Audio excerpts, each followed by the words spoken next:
In this video, I will show you how to backup registry editor before editing in Windows 11. So click on Start, then search REGEDIT.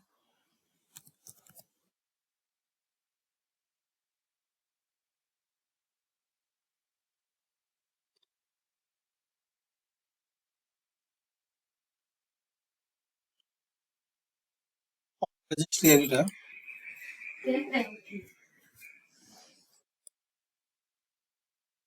Now here click on File,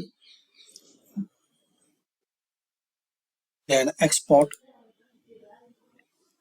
Select here All, give a name and save the location where you want to save it.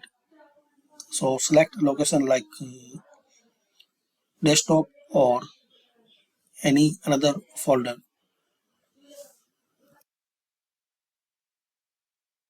Then save it.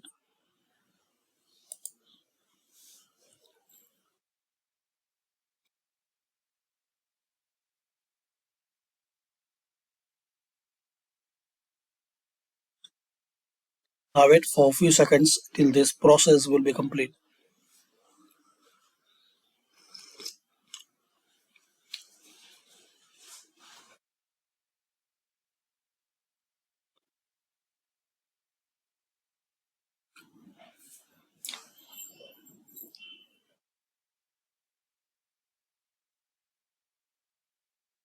Once this is complete, click on File and Import once you need it. So this is the way you can backup registry editor in Windows 11. Thanks for watching.